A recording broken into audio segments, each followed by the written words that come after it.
Goal, nation's leading institute.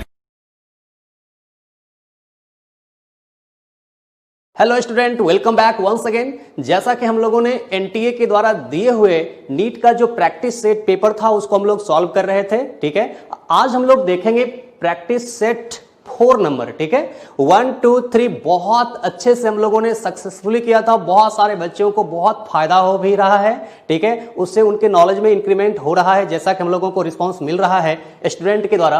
और बहुत ज्यादा ये हेल्पफुल होगा आपको हर एक सब्जेक्ट के थ्रू। अगर आप वीडियो को देख करके प्रैक्टिस करते हैं बहुत ज्यादा आपके लिए मददगार होगा। ठीक है, अब देखिए आज मैं स्टार्ट करता हूं सेट 4 ऑर्गेनिक केमिस्ट्री, जिसमें कि आपको सबसे फर्स्ट जो ये सेकंड नंबर क्वेश्चन है वो ऑर्गेनिक केमिस्ट्री का। इतना आसान है कि कुछ कहने का नहीं, लेकिन आपको ये यहां पे नीट के एग्जामिनेशन के लेवल का है, आ सकता है इस लेवल का क्वेश्चन। ठीक है, देखिए सिंपल कह रहा है कि मिथाइल ब्रोमाइड का रिएक्शन KCN के साथ है, तो ए क्या बनेगा ये सभी लोगों को पता है कि यहां पे जो ए बनेगा वो क्या बनेगा, इसमें ए बनेगा CH3C ट्रिपल बॉन्ड N, ये सभी लोगों को मालूम है ना। इसका IUPAC नेम पूछ रहा है कि जो ए यहां पे बन रहा है उस ए का IUPAC नेम क्या होने वाला है, बस इतना ही पूछा जा रहा है। तो आप इसमें समझते हो पैरेंट चेन कितने कार्बन का हो गया, 2 कार्बन का हो गया। तो 2 कार्बन का जब पैरेंट चेन हो गया तो इसको हम लोग क्या बोलेंगे, इथेन नाइट्राइल बोलेंगे। ठीक है, सिंपल सा है। यहां पे मिथाइल साइनाइड इसका क्या हो गया, मिथाइल साइनाइड इसका कॉमन नेम हो गया, या एसीटोनाइट्राइल भी कह सकते हैं, वो सब इसका कॉमन नेम हो गया। IUPAC नेम कहेगा तो इसमें हम लोग कहेंगे इथेन नाइट्राइल कहते हैं। ठीक है, सिंपल सा है। तो इसका आंसर होगा 4, इथेन नाइट्राइल इसको कहते हैं। अब देखिए इसमें मैं थोड़ा सा कुछ एक्सप्लेन कर देता हूं, और ये आंसर तो आप लोगों को पता चल गया कि 4 नंबर होने वाला है। लेकिन अगर आपको ऐसा दिया हुआ है कि methyl bromide plus KCN, okay, तो फॉर्मेशन क्या करेगा, मिथाइल साइनाइड।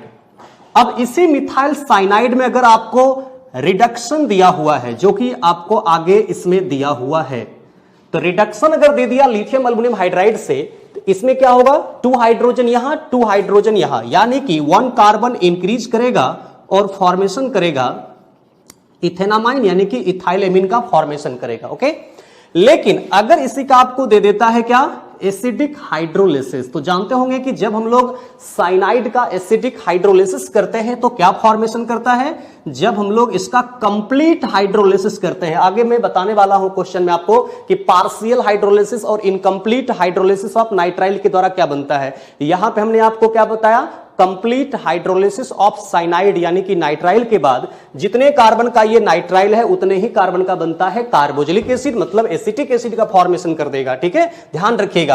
और देखिए यहीं पे मैं एक बात और बता देता हूं कि अगर आपको ऐसा क्वेश्चन बदल करके दे दिया जाए कि मिथाइल ब्रोमाइड प्लस AgCN, तो सिल्वर साइनाइड के साथ जब रिएक्शन करते हैं तो अब क्या फॉर्मेशन करता है, इसको हम लोग कहते हैं मिथाइल आइसोसाइनाइड। क्या कहते हैं इसको, बोलो, इसको हम लोग कहते हैं मिथाइल आइसोसाइनाइड कहते हैं। तो NaCN और KCN के साथ तो फॉर्मेशन कर दिया मिथाइल साइनाइड, ओके, और यहां पे मिथाइल आइसोसाइनाइड जब AgCN के साथ रिएक्शन करते हैं। और एक बात देखिएगा, अब इसमें अगर आपको जो आइसोसाइनाइड है उस आइसोसाइनाइड का अगर आप रिडक्शन करते हो लिथियम एल्युमिनियम हाइड्राइड के द्वारा तो होगा क्या। अब देखिए नाइट्रोजन से कार्बन अटैच्ड है, तो यहां पे आप पहले अटैच करोगे हाइड्रोजन, तो CH3NH, 1 हाइड्रोजन आप यहां ऐड करिए और 3 हाइड्रोजन यहां पे ऐड करिए। ठीक है, तो ये जो फॉर्मेशन करता है 2 डिग्री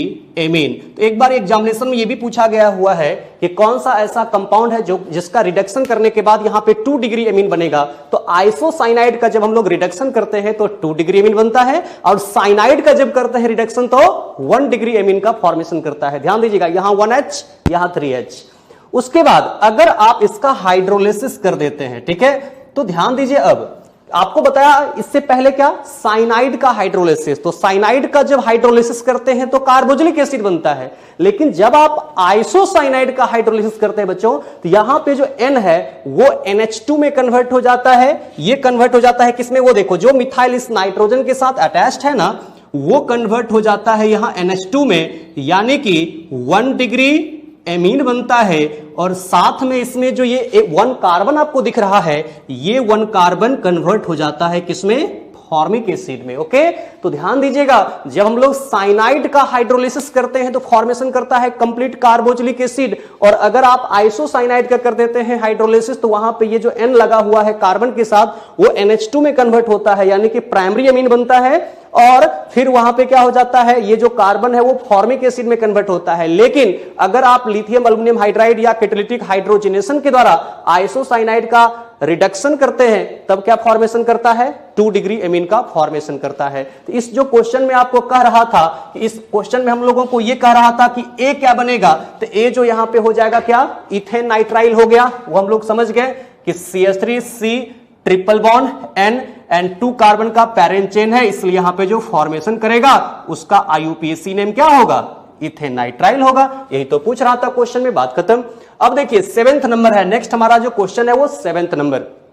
अब इसमें देखिएगा, सबसे पहले आपको कह रहा है कि the correct IUPAC name of the flowing compound is, यानी कि 2 कार्बन कार्बन डबल बॉन्ड है। आपको पता होनी चाहिए कि जब हम लोग किसी भी एल्कीन का करते हैं हम लोग IUPAC नोमेनक्लेचर, तो सबसे पहले जो रूल होता है वो क्या होता है, first find the longest continuous carbon chain including the carbon carbon double bond, तो including the carbon carbon double bond, और उसके बाद हम लोग क्या करेंगे, नंबरिंग उस डायरेक्शन से स्टार्ट करते हैं जिधर से कार्बन कार्बन डबल बॉन्ड को लोएस्ट नंबर मिले, तो lowest number carbon carbon double bond को यहां से मिलेगा। यहां पे क्योंकि 1 2 पे आपको मिल जाएगा कार्बन कार्बन डबल बॉन्ड, तो 1 ये कार्बन, फिर 2, फिर 3 4 5 6 7 8 9 10 चला जाएगा यहां पे longest continuous carbon chain including the carbon carbon double bond. अब देखिए 7 पे हमारे पास क्या हो गया, 7 पे हो गया हमारे पास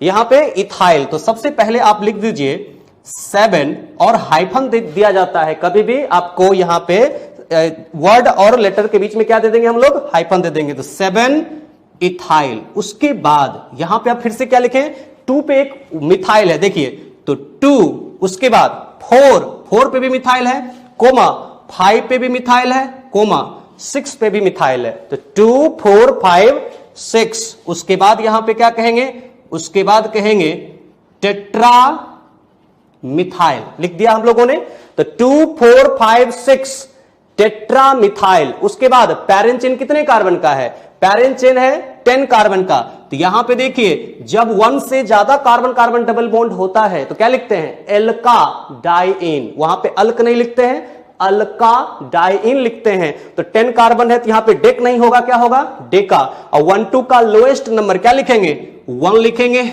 और उसके बाद 8 9 का लोएस्ट नंबर क्या लिखेंगे, 8, तो 1 8 डाइइन, यही होने वाला है। बहुत ही सिंपल सा है, एकदम आसान है, आप लोगों के लिए ये सब बहुत ही भारी चीज है नहीं, ठीक है। अब हम लोग देखते हैं आगे नेक्स्ट क्वेश्चन। ये हमारा आंसर इसका हो जाएगा कौन सा, इसका आंसर हो जाएगा फर्स्ट, हो जाएगा फर्स्ट नंबर जो आंसर है वही हो जाएगा 7 ethyl 2 4 5 6 tetra methyl deca 1 8 diene. अब देखते हैं नेक्स्ट क्वेश्चन।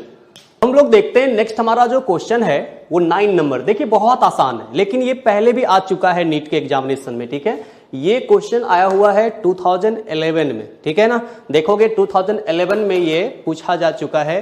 तो इसमें क्या पूछा है कि in Clemmensen reduction the catalyst used is, आप लोग जानते हो कि zinc amalgam in the presence of concentrated HCl, उसी को तो यूज करते हैं हम लोग। Hydrogen in the presence of base, वो उल्फ किस्नर में हम लोग यूज करते हैं, ठीक है। तो zinc amalgam in the presence of concentrated HCl, यही कैटलिस्ट हम लोग यूज करते हैं, किसमें, क्लेमेंसन में इस्तेमाल करते हैं। बहुत ही आसान हो गया, तो आप लोग इसको जानते हो, बहुत आसान सा रिएक्शन होता है कि क्लेमेंसन रिडक्शन में हम लोग जो है इस्तेमाल करते हैं। आपको ये बताया गया होगा जब आप क्लास में पढ़ते होंगे कि जब हम लोग क्या करते हैं, zinc amalgam in the presence of concentrated HCl treat करते हैं, तो ये जो C डबल बॉन्ड O है किसमें कन्वर्ट होता है, CH2 में कन्वर्ट होता है। इसी को तो कहते हैं क्लेमेंसन रिडक्शन कहते हैं, या फिर CH3C डबल बॉन्ड OH। तो इसमें zinc amalgam in the presence of concentrated HCl, तो ये जो C डबल बॉन्ड O दिख रहा है इसको CH2 में कन्वर्ट किया जाता है, यानी कि इसमें जो फॉर्मेशन कर देता है वो क्या फॉर्मेशन करता है, इथेन का फॉर्मेशन कर देगा, या फिर CH3C double bond O and CH3 और इसमें भी zinc amalgam in the presence of concentrated HCl, तो C डबल बॉन्ड O को CH2 में कन्वर्ट करते हैं हम लोग, तो ये फॉर्मेशन करेगा, इसके केस में क्या, प्रोपेन का फॉर्मेशन कर देता है। ठीक है, बस बात खत्म। तो क्लेमेंसन रिडक्शन में हम लोग क्या करते हैं, zinc amalgam in the presence of concentrated HCl लेते हैं, और NH2 यानी कि hydrogen in the presence of strong base, उसको हम लोग क्या कहते हैं, उल्फ किस्नर रिएजेंट कहते हैं। ठीक है, तो वहां पे जो उल्फ किस्नर कैटलिस्ट के रूप में इस्तेमाल करते हैं, उल्फ किस्नर रिडक्शन में हम लोग इस्तेमाल करते हैं। और दोनों में ही, चाहे उल्फ किस्नर हो चाहे क्लेमेंसन हो, दोनों में ही C डबल बॉन्ड O को कन्वर्ट करते हैं CH2 में। ठीक है, तो सिंपल सा ये रिएक्शन हो गया, इसका भी आंसर हो जाएगा कौन सा, फर्स्ट हो जाएगा। ठीक है, अब देखिए नेक्स्ट हम लोग देखते हैं 10 नंबर क्वेश्चन। तो 10 नंबर क्वेश्चन भी हम लोगों का बहुत आसान है। ओके, ये एक्चुअल में क्या है, रिमेट-टाइमिन रिएक्शन है। कह रहा है इसमें क्या, the functional group which is formed when phenol is made to react with chloroform in the presence of dilute sodium hydroxide. तो सबसे पहली तो बात यहां पे आपको क्लियर हो जाना चाहिए कि फिनॉल का रिएक्शन करना है किसके साथ, फिनॉल का रिएक्शन करना है क्लोरोफॉर्म के साथ इन the presence of sodium hydroxide. तो आपको समझ में आ गया होगा कि ये जो रिएक्शन है वो कौन सा रिएक्शन है, ये एक्चुअल में रिएक्शन है रिमर-टाइमन रिएक्शन है। ठीक है, इसको पहले भी पूछा जा चुका है। अब इसका आंसर पहले मैं लिख देता हूं, ये एल्डिहाइड हो जाता है बगल में, यानी कि ऑर्थो हाइड्रोक्सी बेंजल्डिहाइड, जिसको आप सेलिसाइल्डिहाइड कहते हो। ठीक है, तो C डबल बॉन्ड OH आ जाता है, जो कि इंट्रामोलिकुलर हाइड्रोजन बॉन्ड बनाता है। ये रिमेट-टाइमिन रिएक्शन होता कैसे है, तो पहले आप इसको देख लीजिए। यहां पे 10 का आंसर होगा कौन सा, फोर्थ हो जाएगा। अब मैं आपको इसके मैकेनिज्म के थ्रू समझा देता हूं कि ये आखिरकार होता कैसे है। ठीक है, तो रिमेट-टाइमिन रिएक्शन में आप लोग जानते क्या हो कि जब हम लोग सबसे पहले फिनॉल लेते हैं और फिनॉल का रिएक्शन NaOH के साथ कर देते हैं, तो ये कन्वर्ट हो जाता है किसमें, फिनॉक्साइड में। और इस फिनॉक्साइड को हम लोग क्या करते हैं, फर्दर इसका रिएक्शन करा देते हैं, इसका रिएक्शन करा देते हैं सबसे पहले chloroform in the presence of NaOH followed by acidification. Okay, तो ये जो मेजर प्रोडक्ट का फॉर्मेशन करता है, वो मेजर प्रोडक्ट का फॉर्मेशन क्या होता है, ये इंट्रामोलिकुलर हाइड्रोजन बॉन्ड बनाने के कारण मेजर ये बनाता है। ठीक है, जिसको कि आप लोग कहते हो सेलिसाइलल डिहाइड कहते हो। ओके, तो इसको ऑर्थोहाइड्रोक्सी बेंजल्डिहाइड या सेलिसाइल्डिहाइड हम लोग कहते हैं। अगर इसका मैकेनिज्म देखें, उससे भी क्वेश्चन पूछा जाता है कि ये रिएक्शन आखिरकार होता किस तरीके से है। ओके, तो सबसे पहले यहां पे ऑर्थो पे कौन सा ग्रुप आ गया, C डबल बॉन्ड OH आ गया, जो कि फोर्थ में आपको दिया हुआ था।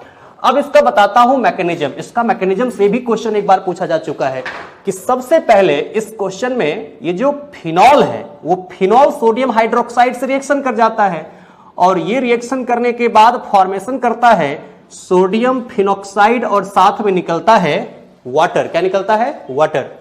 अब देखिए इसमें होगा क्या, अब ये जो है क्लोरोफॉर्म, वो क्लोरोफॉर्म भी रिएक्शन कर लेता है किसके साथ, NaOH के साथ, और एक यहां से बाहर हो जाता है इसके केस में एसिडिक हाइड्रोजन। ये जो एसिडिक हाइड्रोजन है, उस एसिडिक हाइड्रोजन को पिक कर लेता है OH-, और एक निकलता है Cl-, जिसके कारण इस रिएक्शन में जो फॉर्मेशन करता है इलेक्ट्रोफाइल, वो डाइक्लोरोकार्बीन।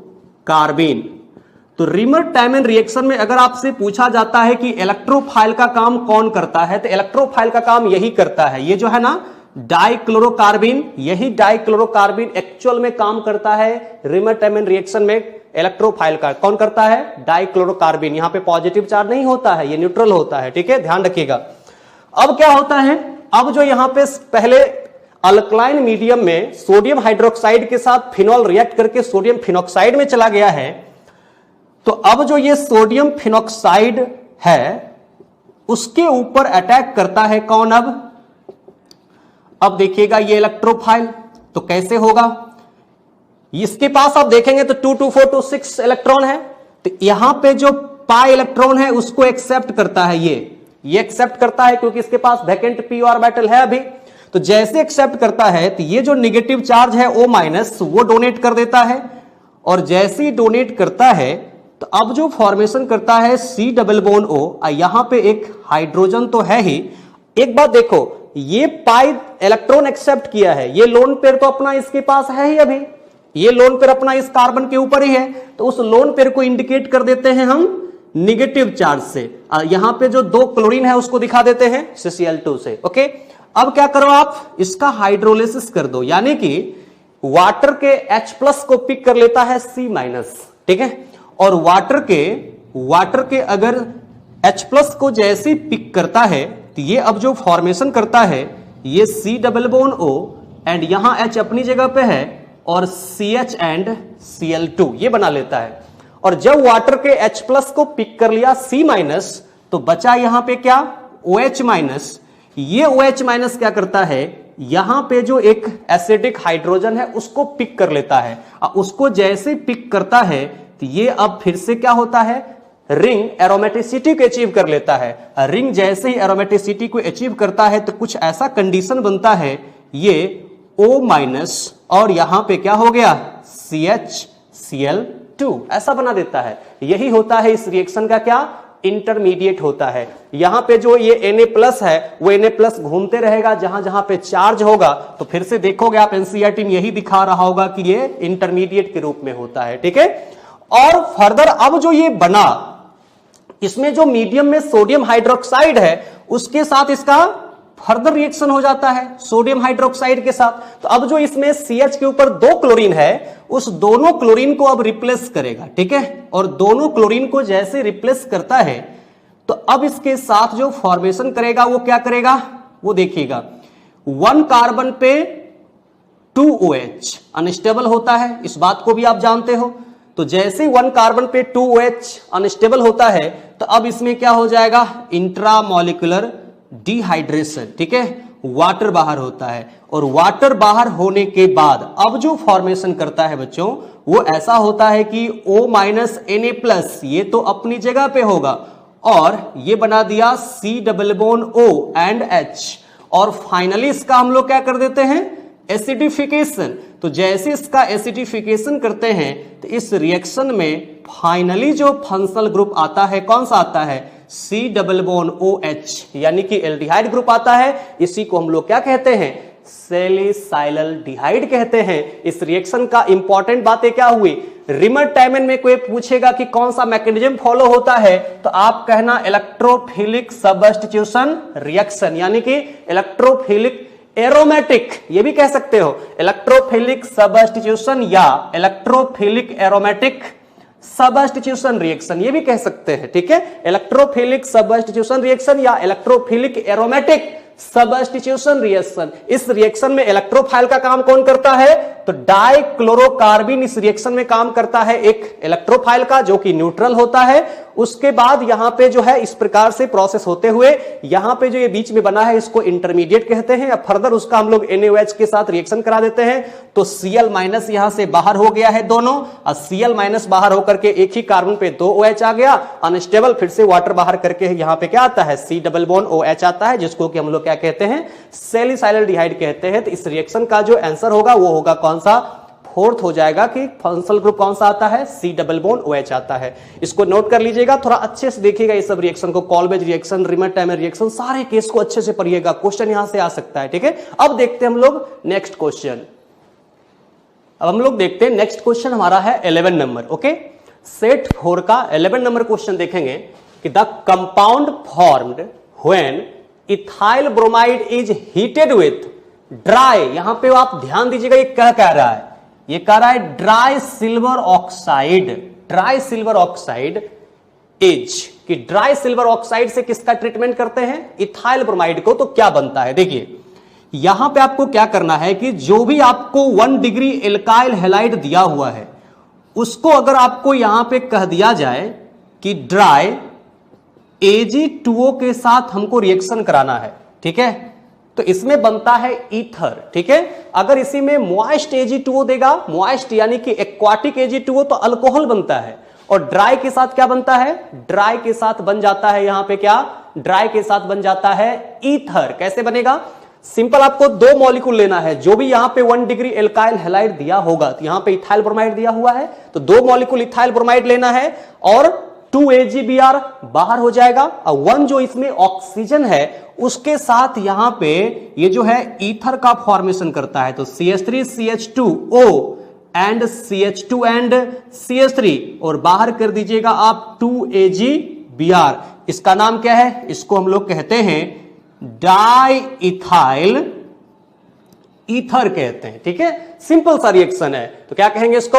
Di ethyl ether. आप देख लीजिए कहां पे है, डाई मिथाइल ईथर नहीं होगा, डाई इथाइल ईथर यही हो जाएगा। तो ड्राई सिल्वर ऑक्साइड के साथ फॉर्मेशन क्या करता है? ईथर का। तो इसमें आपको यही करना है। जैसे कि मान लीजिए अगर नेक्स्ट क्वेश्चन में देता हूं जिसमें कि मान लीजिए कि मिथाइल ब्रोमाइड या मिथाइल आयोडाइड जो भी दिया हुआ है, इसका रिएक्शन अब क्या करता है? ड्राई Ag2O के साथ और हीट करता है। लिखा हुआ क्वेश्चन में ऐसे रहेगा, दो मॉलिक्यूल आपको लिखा हुआ थोड़ी रहेगा। दिमाग लगाना इसमें कि जब भी हम लोग ड्राई Ag2O के साथ करते हैं तो ईथर बनता है। ठीक है, तो जब ड्राई के साथ दिया हुआ है तो दो सेम जो यहां पे एल्काइल होगा उसी का आपस में क्या करोगे? ऑक्सीजन के साथ एडिशन कर दो, CH3O एंड CH3 और साथ में AgBr बाहर हो जाता है। तो क्वेश्चन क्या यहां पे पूछ रहा है? तो इसमें जो क्वेश्चन है 11 नंबर में वो कह रहा है कि इथाइल ब्रोमाइड का हम लोग क्या करते हैं? हीट करते हैं सिल्वर डाइऑक्साइड के साथ, इसमें बन जाएगा डाई इथाइल ईथर। लेकिन अगर मिथाइल ब्रोमाइड देता तो डाई मिथाइल ईथर होता। इस प्रकार से हम लोग रिएक्शन कराते हैं। समझ के बातों को ना? इसका आंसर हो जाएगा डाई इथाइल ईथर। सिंपल है। लेकिन देखिए यहीं पे अगर आपको ऐसा लिखा जाता है इसी क्वेश्चन में कि अगर आपको मॉइस्ट Ag2O देता है तब क्या कहेंगे? इसी क्वेश्चन में जैसे कि ये दिया हुआ है CH3 CH2 एंड Br और इसमें आपको लिखा मॉइस्ट, ऐसे भी लिखा जा सकता है कि मॉइस्ट Ag2O। मॉइस्ट Ag2O का मतलब क्या हो गया? Ag2O प्लस H2O और Ag2O प्लस H2O का मतलब क्या हो गया? 2 AgOH। जैसे ही आपको लिख दिया मॉइस्ट Ag2O या फिर एक्वाटिक Ag2O या फिर Ag2O प्लस वाटर, समझ लीजिए मॉइस्ट का मतलब यही है कि यहां वाटर है, मॉइस्चर है, तो Ag2O H2O से रिएक्शन करके क्या बनाएगा? AgOH बना देता है। तो जैसे ही अब AgOH बना दिया तो अब इसके केस में अल्कोहल का फॉर्मेशन कर देता है, तो CH3 CH2OH एंड साथ में तब निकल जाता है AgBr। तो ध्यान रखिएगा क्वेश्चन में आपसे पूछा क्या जा रहा है। तो अगर आपको पूछा जाता है ड्राई के साथ तो वहां मॉइस्चर नहीं है, इसलिए AgBr बाहर होकर के फॉर्मेशन करता है वहां पे ईथर, और जो भी वहां पे मॉलिक्यूल दिया हुआ है उसका आपको दो एल्काइल का एडिशन कर देना है ऑक्सीजन के साथ, सिंपल बनेगा वहां पे सिमेट्रिकल ईथर। लेकिन अगर आपको मॉइस्ट Ag2O के साथ दिया हुआ है तो मॉइस्ट Ag2O के साथ फॉर्मेशन कर देता है अल्कोहल इसके केस में। समझ गए बातों को? तो यहां पे हमारा आंसर जो हो जाएगा वो डाई इथाइल ईथर हो जाएगा। सेकेंड आंसर बहुत आसान है। ओके, अब देखिए नेक्स्ट जो हम लोगों का 16 नंबर क्वेश्चन है उसको भी देखिए, ये भी बहुत आसान है। कह रहा है कि methanoic acid is heated with concentrated H2SO4 to form. आप जानते हो कि ये जो कॉन्सेंट्रेटेड H2SO4 है वो एक डिहाइड्रेटिंग एजेंट होता है। क्या होता है? Dehydrating agent. तो इसमें हम लोग करते क्या है कि जब आप मिथेनोइक एसिड लेते हो यानी कि फॉर्मिक एसिड लेते हो और फॉर्मिक एसिड को अगर आप कॉन्सेंट्रेटेड सल्फ्यूरिक एसिड के साथ हीट करते हो तो कार्बन मोनोऑक्साइड और H2O होता है। कभी कभी और आपको फंसाने की कोशिश करेगा। एक तो तरीका यह है, आपको एक और तरीका है पूछने का कि पूछेगा कि when methanoic acid is heated with concentrated H2SO4, यहां पे अब कहेगा कौन कौन सा गैस निकलता है, कहेगा carbon monoxide only, carbon dioxide only, carbon monoxide and carbon dioxide both. अब वहां पे दिमाग आपको घूमने लगता है, तो आपको ध्यान रखना है यहां पे वाटर निकालना है, उसके बाद क्या बच रहा है? Carbon monoxide. एक्चुअल में देखें तो इसमें होता कैसे है? होता यह है कि HC≡OH, सल्फ्यूरिक एसिड पहले क्या देता है? H+। सल्फ्यूरिक एसिड जो H+ दिया उसके H+ को पिक कर लेता है ये OH का लोड पर, और जैसे पिक करता है तो बनता क्या है? HC≡OH2 positive charge. ओके, और यहीं पे अब डिहाइड्रेशन हो जाता है। ठीक है, और जैसे डिहाइड्रेशन होता है तो बचता क्या है? HC≡O एंड यहां पे क्या बनेगा? पॉजिटिव चार्ज, क्योंकि यहां से इलेक्ट्रॉन लेकर के निकल रहा है। उसके बाद यहां पे वाटर निकलते हुए दिखा देते हैं, ये रेजोनेंस कर लेता है क्योंकि इसके बगल में लोन पेयर है और यहां पे एक वैकेंट p ऑर्बिटल दिख रहा है क्योंकि 1 2 3 आपको सिग्मा, सॉरी यहां पे 1 2 सिग्मा दिख रहा है, 1 पाई दिख रहा है, तो यहां पे आपको 3 ही बॉन्ड दिख रहा है, यानी कि इसके पास एक वैकेंट p ऑर्बिटल होगा, तो ये अपना लोन पेयर इसके वैकेंट p ऑर्बिटल में ट्रांसफर कर देता है, जिसके कारण HC triple bond O and positive charge ये बनता है। और फाइनली जो आपको H प्लस दिया था, कौन दिया था H प्लस? H2SO4। तो H2SO4 जब H प्लस दे दिया तो ये क्या बचा होगा? कंजुगेट बेस HSO4 माइनस, और वही HSO4 माइनस क्या करता है? फाइनली यहां पे जो एसिडिक हाइड्रोजन है उसको पिक कर लेता है, और जैसे इसको पिक करता है तो अब क्या फॉर्मेशन कर देता है? Carbon monoxide plus H2SO4। तो एक लाइन में सिंपल ध्यान रखना है कि जब हम लोग मिथेनोइक एसिड को हीट करते हैं कॉन्सेंट्रेटेड सल्फ्यूरिक एसिड से, तो क्या फॉर्मेशन करता है? कार्बन मोनोऑक्साइड का फॉर्मेशन करता है। बहुत ही सिंपल है, ठीक है। तो आपको ये सब टाइप का क्वेश्चन पूछा जा सकता है। सेट नंबर 4 ये सब बहुत आसान सा सेट है, इस टाइप का क्वेश्चन आ सकता है, एकदम से बढ़िया से आप पढ़ने की कोशिश करेंगे। ओके, अब देखते हैं नेक्स्ट क्वेश्चन। अब हमारा जो नेक्स्ट क्वेश्चन है वो है 17 नंबर। बहुत आसान है लेकिन नीट के लेवल का है। देखिए बहुत ही आसान है कि glucose when treated with concentrated HNO3 gives. आप जानते हो कॉन्सेंट्रेटेड HNO3 एक स्ट्रॉन्ग ऑक्सीडाइजिंग एजेंट है, ये डायरेक्ट एनसीईआरटी से दिया हुआ है, ठीक है। तो ऐसा है कि CHO CHOH का होल 4 एंड CH2OH। तो जैसे आप इसको क्या करते हो कि कॉन्सेंट्रेटेड नाइट्रिक एसिड के साथ करते हो ऑक्सीडेशन, तो ये एक स्ट्रॉन्ग ऑक्सीडाइजिंग एजेंट होता है जो कि यहां पे प्राइमरी एल्कोहल को भी ऑक्सीडाइज कर देता है और इस एल्डिहाइड ग्रुप को भी ऑक्सीडाइज कर देता है, यानी कि ओवरऑल जो फॉर्मेशन करता है COOH CHOH का होल 4 एंड COOH। तो जब आप ग्लूकोज का ऑक्सीडेशन कॉन्सेंट्रेटेड नाइट्रिक एसिड के साथ करते हो तो इसका जो नाम होता है, इसको हम लोग क्या कहते हैं? इसको हम लोग कहते हैं सैक्रिक एसिड कहते हैं। तो सारे रिएक्शन को बारी बारी से आप वहां पे याद कर सकते हो, ठीक ना, कि कहां पे क्या बनता है। तो इसका आंसर सिंपल सा हो जाएगा, स्ट्रॉन्ग ऑक्सीडाइजिंग एजेंट होता है, जिसमें कि अगर आप ग्लूकोज को या ग्लूकोनिक एसिड का ऑक्सीडेशन करते हो कॉन्सेंट्रेटेड नाइट्रिक एसिड के साथ तो क्या बनता है? सैक्रिक एसिड बनता है, सैक्रिक एसिड बनता है। बहुत आसान हो गया। ओके, अब देखिए नेक्स्ट हमारा जो है 21 नंबर। इस 21 नंबर में क्या कह रहा है? C5H10O is a carbonyl. देखिए पहले ही क्या कह दिया है? कार्बोनिल कंपाउंड, मतलब या तो एल्डिहाइड या तो कीटोन, बस यही दोनों में से बनाना है। पहले ही लिख दिया है कि C5H10O is a carbonyl compound. The number of structural isomers possible for this molecular formula are. जैसे क्वेश्चन में यहां पे डाल दिया कार्बोनिल कंपाउंड, मतलब या तो आपको एल्डिहाइड बनाना है नहीं तो कीटोन बनाना है। पूरा का पूरा स्ट्रक्चरल आइसोमर्स बनाने में नहीं लग जाना है कि जो बन सकता है तब तो बहुत सारा बनेगा। पहले लिख दिया है कार्बोनिल कंपाउंड, तो कार्बोनिल कंपाउंड इसका मतलब क्या हो गया? कार्बोनिल कंपाउंड का मतलब हो गया इसमें या तो एल्डिहाइड नहीं तो कीटोन, बस यही दो आपको बनाने हैं। तो अब देखिए इसमें क्या क्या बन सकता है। ओके, तो अगर आप इसका निकालोगे IHD का value, index of hydrogen deficiency, तो आप देखोगे निकलेगा इसका 1। ओके, तो यानी कि 1 पाई बॉन्ड का फॉर्मेशन हो सकता है। तो देखिए सबसे पहले C5H10O से जो कार्बोनिल कंपाउंड बनाना है, ये तो क्वेश्चन को समझ लिया आप लोग। तो सबसे फर्स्ट ये जो बनाएंगे स्ट्रक्चर C5H10O से CH3 CH2 CH2 CH2 and C double bond OH 1 2 3 4 5 3 2 5 2 7 2 9 10 1 oxygen, ठीक है। सेकेंड इसका जो ले सकते हैं, इसमें ब्रांचिंग करते हैं। ब्रांचिंग करोगे एक मिथाइल यहां पे आप कर दो, इसके बाद CH2 and C double bond OH कर दो 1 2 3 4 5 3 3 6 7 8 to 10, ठीक है। उसके बाद इसमें पोजीशन चेंज करो मिथाइल का, तो पोजीशन चेंज करोगे तो एक मिथाइल आप इसके रिस्पेक्ट में यहां अटैच कर दो C double bond OH।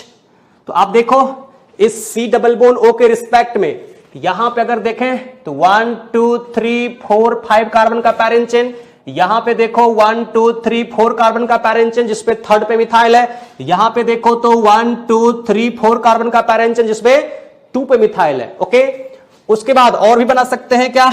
Yes, CH3 CH3 CH3, उसके बाद C double bond OH, count करके देखो 3 3 6 3 9 हाइड्रोजन, यहां पे 1 10 हाइड्रोजन, पैरेंट चेन कितने का हो गया? 1 2 3 कार्बन का हो गया।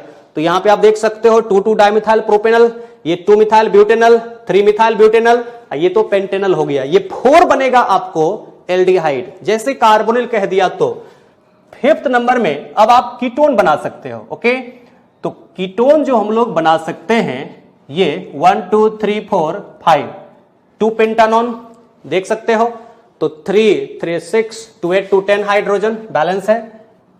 6th नंबर में एक ऐसा बना सकते हो आप कि 3 पेंटानॉन, C double bond O and CH2 and CH3, 1 2 3 4 5 3 3 6 2 8 2 10 hydrogen balance है। एक और हम लोग बना सकते हैं क्या? यस, यहां पे जैसे कि देखो ये CH2 से अटैच्ड है C डबल बॉन्ड O, इसमें थोड़ा सा हम लोग क्या करते हैं, इसका पोजीशन चेंज कर देते हैं, यानी कि अब CH and CH3 and CH3 आप देख सकते हो यहां पे दोनों अलग अलग चीज हो गया ना। यहां पे अगर आप देखोगे तो ये आइसोप्रोपाइल है, ये आइसोप्रोपाइल है, और यहां क्या है, ये नॉर्मल प्रोपाइल है। तो इस तरह से ये दोनों अलग अलग हो गया, ठीक ना। तो इस तरीके से टोटल जो यहां से बनेगा इसमें स्ट्रक्चरल आइसोमर्स किसका? इस कार्बोनिल का। कार्बोनिल जैसे ही बोल दिया मतलब एल्डिहाइड लेना है या तो कीटोन लेना है, इसलिए टोटल जो इसका आंसर आने वाला है वो 7 आने वाला है। ठीक है, बहुत सारे बच्चों ने गलती क्या किया, मैंने तो मिला है बहुत सैकड़ों बच्चों से मिला, तो उसने यही किया गलती कि पूरा का पूरा स्ट्रक्चरल आइसोमर्स निकालना स्टार्ट कर दिया, तो उसको बहुत सारा आने लगा, तो इसमें जो हाईएस्ट नंबर 8 था 8 पे अटैक कर दिया। ठीक है, लेकिन जैसे क्वेश्चन में कह दिया है कि इज ए कार्बोनिल कंपाउंड, तो पहले क्वेश्चन को समझना पड़ेगा किसमें एल्डिहाइड लेना है या फिर कीटोन लेना है, उसके मुताबिक यहां पे ओनली 7 आ रहा है। ठीक है, अब देखते हैं हम लोग नेक्स्ट क्वेश्चन। अब देखिए नेक्स्ट हमारा जो क्वेश्चन है वो है 29। ओके, तो 29 में आपको कह क्या रहा है कि in which of the following option chlorine will act as the best leaving group. अब कहोगे कि सर सब में तो क्लोरीन ही है, हम तो पढ़े हुए थे कि 4 डिफरेंट अलग अलग फ्लोरीन, क्लोरीन, ब्रोमीन, आयोडीन में कि सबसे अच्छा लिविंग ग्रुप होता है आयोडीन, फिर होता है ब्रोमीन, फिर होता है क्लोरीन, और सबसे पुअर लिविंग ग्रुप हो जाता है फ्लोरीन। ऐसा हम लोग पढ़े थे। लेकिन अब देखिए इस टाइप के क्वेश्चन में कैसे हम लोग अप्रोच लेंगे, कैसे इसको सॉल्व करेंगे कि जब सारे के सारे क्लोरीन दिया हुआ है, तो अब देखेंगे किसका बॉन्ड डिसोसिएशन एनर्जी कम है। क्या मैंने बोला? अब यहां पे चारों ऑप्शन में चेक करेंगे किसका बॉन्ड डिसोसिएशन एनर्जी कम है, यानी कि किस बॉन्ड को, यानी कि क्लोरीन और कार्बन के बीच के बॉन्ड को ब्रेक करने में कम एनर्जी लगेगा। ठीक है, तो जहां पे कार्बन और क्लोरीन के बीच के बॉन्ड को तोड़ने में कम एनर्जी लगेगा, वहां पे सबसे आसानी से Cl- निकल जाएगा कम एनर्जी लेकर के, यानी कि सबसे बेस्ट लिविंग ग्रुप वहीं पे होगा। तब मैं आपको यहां पे बताता हूं एक फॉर्मूला। ठीक है, और वो फॉर्मूला क्या है वो लिखिएगा आप। वो फॉर्मूला है कि हेट्रोलिटिक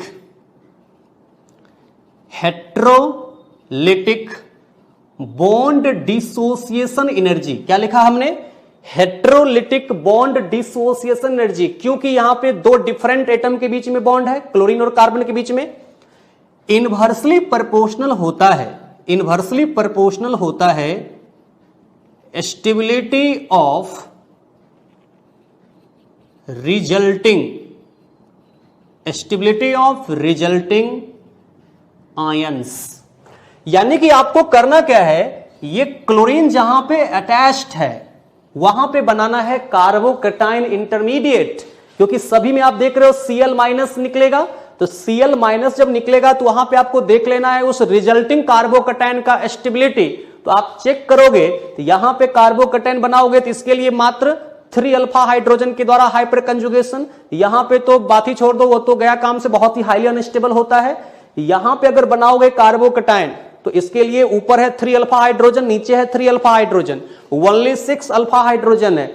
इसके लिए देखोगे तो इसके लिए देखोगे जहां पे क्लोरीन अटैच्ड है वहां पे अगर आप बनाओगे कार्बोकैटायन तो 3 alpha hydrogen 3 alpha hydrogen 6 plus ये 2 8 अल्फा हाइड्रोजन टोटल हो गया। तो सबसे ज्यादा स्टेबल कार्बोकैटायन किसका बनेगा? डी का बनेगा। सबसे ज्यादा स्टेबल कार्बोकैटायन 4 नंबर का बनेगा इसका। तो जिसका resulting carbocation intermediate more stable होगा उसका बॉन्ड डिसोसिएशन एनर्जी क्या होगा? लेस होगा, कम होगा। और अगर इस बॉन्ड को ब्रेक करने में कम एनर्जी लग रहा है यानी कि Cl माइनस यहां पे इजीली बाहर होगा। ठीक है, तो सिंपल सा है कि अगर लिविंग ग्रुप फिक्स कर दिया एक ही है और वहां पे अगर पूछा जा रहा है कि बेस्ट लिविंग ग्रुप अब कौन सा होगा तो आपको चेक करना पड़ेगा स्टेबिलिटी ऑफ रिजल्टिंग एनायन यानी कि इंटरमीडिएट जो बन रहा है उसका स्टेबिलिटी चेक करना है। तो जिसका रिजल्टिंग एनायन या कैटायन जो भी बन रहा है वो जितना ज्यादा स्टेबल होगा उसको तोड़ने में उतना ही कम एनर्जी लगेगा। तो आप इसके आधार पे कहेंगे heterolytic bond dissociation energy inversely proportional stability of resulting ions. जैसे यहां पे देखिए यहां पे इसका रिजल्टिंग आयन सबसे कम स्टेबल होगा तो सबसे कम स्टेबल इसका कार्बोकैटायन होगा तो इसको ब्रेक करने में सबसे ज्यादा एनर्जी लगेगा। ठीक ना, तो सबसे पुअर लिविंग ग्रुप का काम कहां करेगा? ए में करेगा। और सबसे बेस्ट लिविंग ग्रुप का काम कहां करेगा? ये डी में करेगा, क्योंकि इसका जो रिजल्टिंग कार्बोकैटायन होगा आप देख सकते हैं ये रिजल्टिंग कार्बोकैटायन सबसे ज्यादा स्टेबल होगा क्योंकि इसके रिस्पेक्ट में 3,3,6,2 8 अल्फा हाइड्रोजन है। सबसे ज्यादा यहां पे क्या है? मोर स्टेबल यहां पे क्या है? कार्बोकैटायन है। समझ के बातों को? एकदम आसान है। अब देखिए इस क्वेश्चन के बाद देखते हैं 40 नंबर। तो 40 नंबर को अगर हम लोग देखेंगे तो क्या कह रहा है? फिनाइल मैग्नीशियम ब्रोमाइड, मतलब ये एक ग्रिग्नार्ड रिएजेंट है। उसका रिएक्शन किसके साथ करना है बोलो? उसका रिएक्शन करना है मिथेनॉल के साथ यानी मिथाइल अल्कोहल के साथ। आप जानते हो एक बात कि ग्रिग्नार्ड रिएजेंट एक स्ट्रॉन्गेस्ट बेस और स्ट्रॉन्ग न्यूक्लियोफाइल दोनों का काम करता है। तो आपको सबसे पहले करना क्या है? इसके केस में बना लेना है ये फिनाइल मैग्नीशियम ब्रोमाइड। यही कह रहा है, फिनाइल मैग्नीशियम ब्रोमाइड बना लिया। इसका रिएक्शन किसके साथ करना है? इसका रिएक्शन करना है मिथेनॉल के साथ। ओके, तो होगा क्या? सिंपल, आप जानते हो कि जहां पे ये ग्रिग्नार्ड रिएजेंट कार्बन के साथ अटैच्ड है तो वहां पे क्या होगा? वहां पे होगा पार्शियल नेगेटिव चार्ज और मैग्नीशियम पे होगा पार्शियल पॉजिटिव चार्ज। इसको शॉर्टकट तरीके से बना लेते हैं हम लोग। तो आपको ये करेगा क्या? ये एक स्ट्रॉन्ग बेस होता है। तो जब कभी भी आप ग्रिग्नार्ड रिएजेंट का रिएक्शन करते हैं किसके किसके साथ? यहां तक कि टर्मिनल एल्काइन के साथ भी, जो एसिटिलीन है, प्रोपाइन है, 1 ब्यूटाइन है, तो कार्बन कार्बन ट्रिपल बॉन्ड से भी अगर अटैच्ड हाइड्रोजन है तो वहां से भी ग्रिग्नार्ड रिएजेंट क्या करता है? H+ को पिक कर लेता है। या अल्कोहल से, फिनॉल से, कार्बोक्सिलिक एसिड से, सल्फोनिक एसिड से ये जो ग्रिग्नार्ड रिएजेंट है H+ को पिक कर लेता है। तो जैसे ये H+ को पिक करेगा तो ये फॉर्मेशन क्या करने वाला है? एक तो बन जाएगा बेंजीन। जो फिनाइल है C6H5 है वो H+ पिक कर लेगा तो क्या हो जाएगा? बेंजीन। तो बचा क्या? CH3O- बच गया। तो CH3O- जैसे बच गया तो ये Mg+ के साथ अटैच्ड हो जाएगा। तो दिखा दोगे इसको Mg और OCH3 दिखा दो। तो OCH3 को यहां पे लिख सकते हैं क्या हम लोग? OMe भी लिख सकते हैं। Me का मतलब क्या हो गया? मिथाइल। और यहां पे ये Br तो ऑलरेडी है ही। तो आप देख सकते हो a mixture of anisole and मैग्नी, ये तो होगा नहीं, ये तो गलत है। ए मिक्सचर ऑफ बेंजीन, ये बेंजीन एंड MgOMe Br, आपका आंसर जिसमें हो जाएगा बी हो जाएगा। सिंपल, ये एसिड बेस रिएक्शन हो रहा है और सारे ऑप्शन यहां पे रॉन्ग है। इसका करेक्ट आंसर होगा बी। यहां पे ग्रिग्नार्ड रिएजेंट एक स्ट्रॉन्गेस्ट बेस का काम करेगा। मिथाइल अल्कोहल जो कि यहां पे मिथेनॉल दिया हुआ है उससे एक H+ को पिक करके फॉर्मेशन करेगा बेंजीन। या फिर इसी को आप ऐसे भी लिख सकते हो, इसी चीज को आपको लिख सकता है CH3O MgBr, या इसी चीज को लिख सकते हो MgOCH3 एंड Br। तो इसको डिफरेंट तरीके से लिखा जा सकता है। तो यहां पे OMe भी लिख दिया तो कोई दिक्कत नहीं है। अब हम लोग देखते हैं नेक्स्ट क्वेश्चन। अब देखते हैं हम लोग, एक क्वेश्चन है 42 number. Okay, organic chemistry set 4 का 42 number question.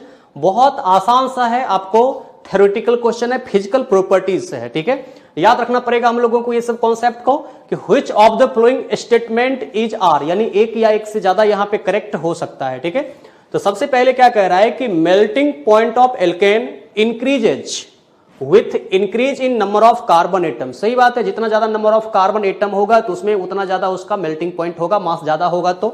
Okay, and with increasing branching, ये भी सही है, जैसे जैसे यहां पे ब्रांचिंग बढ़ता है ना तो उसका क्रिस्टल फिटिंग ज्यादा बेहतर होता है। तो एल्केन में अगर ब्रांचिंग बढ़ता है तो ब्रांचिंग बढ़ने से उसका क्रिस्टल फिटिंग जो होता है अब वो ज्यादा बेहतर होता है, उसको सेपरेट करने में ज्यादा एनर्जी लगता है। तो ये एकदम करेक्ट स्टेटमेंट आपको कह रहा है कि melting point of alkene increases with increase in number of carbon atom and with increasing branching. जैसे जानते हो अगर हमसे पूछा जाता है कि नॉर्मल पेंटेन, आइसोपेंटेन और नियोपेंटेन में सबसे ज्यादा मेल्टिंग पॉइंट किसका होगा, तो नियोपेंटेन का होता है। ठीक है, वहां पे उसका क्रिस्टल फिटिंग सबसे बेटर होता है और नियोपेंटेन का वहां पे मेल्टिंग पॉइंट सबसे ज्यादा होगा, नॉर्मल पेंटेन से भी ज्यादा होता है। तो ब्रांचिंग बढ़ने के साथ साथ melting point of alkene increase करता है बेटर क्रिस्टल फिटिंग होने के कारण।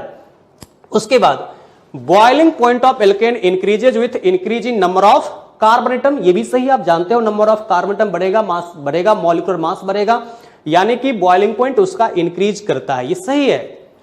Increase number of carbon atom but with decrease in branching. यहां पे अब क्या होता है कि जब बॉइलिंग पॉइंट निकालते हैं तो अब इसके केस में ब्रांचिंग बढ़ने के कारण सरफेस एरिया घट जाता है। ठीक है, और सरफेस एरिया जैसे घटता है तो एक मॉलिक्यूल का दूसरे के साथ कॉन्टैक्ट एरिया डिक्रीज करता है। ठीक है, और कॉन्टैक्ट एरिया डिक्रीज करने के कारण उसमें वंडरवाल फोर्स ऑफ इंटरेक्शन जो होता है वो घट जाता है, डिक्रीज कर जाता है। ठीक है, इसलिए आप ध्यान रखेंगे कि मेल्टिंग पॉइंट की बात करें तो नंबर ऑफ कार्बन बढ़ने से और ब्रांचिंग बढ़ने से मेल्टिंग पॉइंट इंक्रीज करता है, बट बॉइलिंग पॉइंट जो होता है नंबर ऑफ कार्बन एटम बढ़ने से तो बढ़ता है, बट ब्रांचिंग बढ़ने से क्या होता है, बॉइलिंग पॉइंट उसका डिक्रीज कर जाता है, क्योंकि जैसे ब्रांचिंग होता है तो सरफेस एरिया घट जाता है, जिसके कारण उसमें एक मॉलिक्यूल का दूसरे के साथ कॉन्टैक्ट एरिया कम हो जाता है and van der Waals force of interaction उसका कम हो जाता है, जिसके कारण ब्रांचिंग बढ़ने के कारण बॉइलिंग पॉइंट घट जाता है बट मेल्टिंग पॉइंट बढ़ता है। ठीक है, ध्यान रखेंगे। जैसे अगर हमको पूछा जाए नॉर्मल पेंटेन, उसके बाद आइसोपेंटेन, नियोपेंटेन, अगर पूछा जाए बॉइलिंग पॉइंट ज्यादा किसका होगा तो बॉइलिंग पॉइंट ज्यादा होगा नॉर्मल पेंटेन का, लेकिन अगर पूछा जाए मेल्टिंग पॉइंट ज्यादा किसका होगा, नियोपेंटेन का। ध्यान रखेंगे। तो ये सेकेंड नंबर भी क्या है, करेक्ट है। बट अब कहता है cycloalkane have lower boiling point than normal alkane with same number of carbon atom. ये गलत स्टेटमेंट है। ठीक है, कि साइक्लो एल्केन का इसका अपना स्ट्रक्चर होने के कारण, वो साइक्लो एल्केन का अपना उस टाइप का स्ट्रक्चर होने के कारण इसमें क्रिस्टल फिटिंग ज्यादा बेहतर होता है एल्केन के रिस्पेक्ट में। ठीक है, तो साइक्लो एल्केन का बॉइलिंग पॉइंट ज्यादा होता है एल्केन से अगर नंबर ऑफ कार्बन एटम क्या है, दोनों में सेम है तो वही कह रहा है कि cycloalkane have lower boiling point than normal alkane with same number of carbon atom. ये रॉन्ग स्टेटमेंट है। ठीक है, साइक्लो एल्केन का ज्यादा होता है। जैसे आप कंपेयर करके देख सकते हो कि साइक्लो हेक्सेन का बॉइलिंग पॉइंट और नॉर्मल हेक्सेन का, साइक्लो पेंटेन का, नॉर्मल पेंटेन का, तो जो भी यहां पे आपको साइक्लो एल्केन होता है उसका बॉइलिंग पॉइंट ज्यादा होता है, इसलिए ये स्टेटमेंट क्या है, रॉन्ग है यहां पे। ठीक है, उसके बाद alkene have lower boiling point than same number of carbon atom in alkene than alkane. Alkane और एल्कीन में कह रहा है तो alkene have lower boiling point than same number of carbon atom in alkane. ये भी यहां पे क्या कर रहा है, गलत कर रहा है, समझे कि नहीं। तो इसके केस में हम लोग ध्यान रखेंगे कि एल्कीन और एल्केन अगर दोनों में number of carbon atom same होता है तो दोनों का जो बॉइलिंग पॉइंट है वो ऑलमोस्ट क्या होता है, सेम होता है, ऑलमोस्ट सेम होता है। अगर कंपेरेबल मॉलिक्यूलर मास है और उसमें नंबर ऑफ कार्बन एटम अगर सेम हो रहा है तो उसमें दोनों का ऑलमोस्ट सेम होता है। ठीक है, तो ये गलत स्टेटमेंट कर रहा है कि alkene have lower boiling point, ये भी यहां पे गलत है। दोनों में नंबर ऑफ कार्बन एटम अगर सेम है तब वहां पे कहते हैं कि ऑलमोस्ट उसका क्या होता है, एकदम सेम होता है, एग्जैक्ट अगर नंबर ऑफ कार्बन एटम अगर वहां पे सेम है तो, इसलिए ये भी स्टेटमेंट इसका रॉन्ग है। तो इसमें जो करेक्ट आपका जो आंसर है वो सिर्फ फर्स्ट एंड सेकेंड स्टेटमेंट जो है वो करेक्ट है, ये होगा इसका आंसर, ए हो जाएगा। समझ के बातों को। इस तरीके से सेट 4 का हम लोगों ने पूरा का पूरा ऑर्गेनिक केमिस्ट्री का क्वेश्चन डिस्कस कर लिया, सेट 4 का। ओके, उम्मीद करता हूं आपको इससे कुछ मदद मिली होगी। ठीक ना। आप अच्छे तरीके से रिवाइज करेंगे, एक एक क्वेश्चन पे टाइम दे करके इसी सब लेवल का क्वेश्चन आप लोगों को पूछा जाएगा इस साल। ओके, खूब अच्छे से पढ़ाई कीजिए, एनसीईआरटी पे ज्यादा से ज्यादा फोकस करने की कोशिश करेंगे। Okay, thank you.